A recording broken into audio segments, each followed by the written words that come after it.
মুক্তিযুদ্ধ, বাংলাদেশের মুক্তিযুদ্ধ, আমরা মুক্তিযুদ্ধ করলাম। আপনি 16 ডিসেম্বর সাইন করলেন কার কাছে? আত্মসমর্পণ করলেন জেনারেল অরোরার কাছে। আমার নজরুল ইসলাম কোথায়? আমার কামরুজ্জামান কোথায়? আমার আওয়ামী লীগের নেতৃবৃন্দ সেই জায়গায় কেন সাইন করলো না? আচ্ছা, তারপরে কি হলো? সিমলা চুক্তি হলো। সিমলা চুক্তি কে কে সাইন করলো? ভারত পাকিস্তান সাইন করলো। আমার স্বাধীনতাটা ছিনতাই করে নিয়ে গেল ভারত। 72 সালে 3 বিলিয়ন সেই সময়কার মতো অস্ত্র থেকে শুরু করে, কাপড় থেকে শুরু করে, এবং শোনা যায় রাস্তায় একটা মেয়ে পাইলে সেটাও তুলে নিয়ে চলে গেল ভারত। আপনি আজ পর্যন্ত সেটা দাবি করেন না। 73 সালে 21শে ফেব্রুয়ারি 100-র অধিক মেয়ে ধর্ষণ হলো, সেটা মানবতা বিরোধী অপরাধ হয় না, আপনারা সেটার কথা বলেন না। আপনি 74 সালে 23,000 জাসদের কর্মীকে মেরে ফেলে দিলেন। আপনি যাকে বঙ্গবন্ধু বলতেছেন সে পার্লামেন্টে দাঁড়ায় বলতেছে কোথায় সিরাজ শিকদার? কি অধ্যত্ত!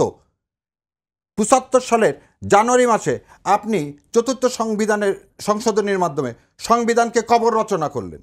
কবর রচনা একদলীয় শাসন ব্যবস্থা কায়েম করলেন। একদলীয় শাসন ব্যবস্থা কায়েম করে রক্ষী বাহিনী দ্বারা সারা বাঙালি জাতির মুখ বন্ধ করে দিলেন। ও ভাই, তখন আপনার মুক্তিযুদ্ধ কোথায় থাকে? তখন আপনার মানবতা অপরাধ কোথায় থাকে? আপনি একদিকে বলবেন কয়েনের, আর একদিকে বলবেন না।